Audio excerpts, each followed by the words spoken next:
Hi అందరూ ఎలా ఉన్నారు? నేను బాగున్నాను. నేను మీ పార్వతి. నేను మా ఇంట్లో ఈరోజు టమాటా రైస్ చేశాను. అందుకు కావాల్సిన ఇంగ్రీడియంట్స్ అన్నీ చూపిస్తున్నాను చూడండి. ఇవన్నీ రెడీగా పెట్టుకోవాలి. ఒక 4 టమోటాలు, హాఫ్ కేజీ అన్నానికి. అల్లం వెల్లుల్లి పేస్ట్ రెడీగా ఉంచుకున్నాను. నేను మామూలుగానే ఎక్కువగా జీలకర్ర వేసుకోవాలి. టమోటాలు, పుదీనా గ్రైండ్ చేశాను. అందులోకి మందంపాటి బాండిగ పెట్టుకొని ఆయిల్ వేసి, కొద్దిగా ఆయిల్ ఎక్కువే వేసుకోండి, చాలా బాగుంటుంది. కొద్దిగా నెయ్యి కూడా యాడ్ చేశాను, చూపించలేదు కాకపోతే. వేసి అన్నీ రెడీ చేసుకున్నానా. అంతలోపల ఒక మంచి పాట పాడుకుందామా?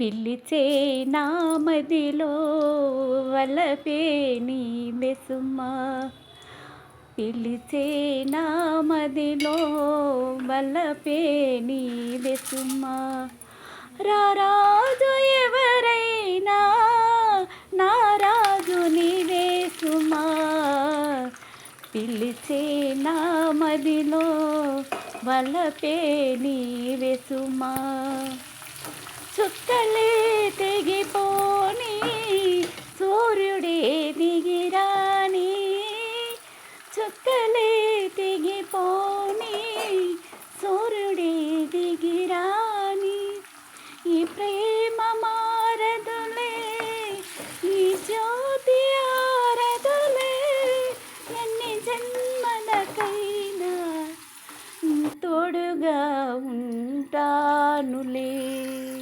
చూడండి ఎలా వచ్చేసిందో. మంచి పాట వచ్చింది, మంచి కూర వచ్చింది. దానికి రెడీ చేసేసుకున్నామా. టమాటా గ్రేవీ వేసాను చూడండి లాస్ట్లో. బాగా టమాటా గ్రేవీ వేగిన తర్వాత కొత్తిమీర కూడా వేసాను. కావాల్సినంత సాల్ట్ వేసుకోవడం. బాగా వేగిన తర్వాత నూనె పైకి తేలిన తర్వాత మనం వేడివేడిగా చేసి పెట్టుకున్న రైస్ని అందులో కలిపేసుకోవడమే. చాలా ఈజీ. టమోటా రైస్ చేయడం చాలా ఈజీ అన్నమాట. మీరు కూడా వెంటనే ఒక 10 మినిట్స్లో అయిపోతుంది. కాబట్టి కలిపి పెట్టుకున్న తర్వాత మా పిల్లలకు పెట్టేశాను. పెడుతూనే నాకు నాకు అంటూ తినేసి నాకే లేకుండా చేశారు. కానీ ఫస్ట్లో నేనే టేస్ట్ చేశాను. చాలా బాగుంది, చాలా టేస్టీగా ఉంది. ఈ రైస్ చాలా ఈజీ చేసుకోవడం. మీరు ట్రై చేయండి, లైక్ చేయండి, షేర్ చేయండి. నా ఛానల్ని మీరు సబ్స్క్రైబ్ చేసుకోండి, మర్చిపోవద్దు.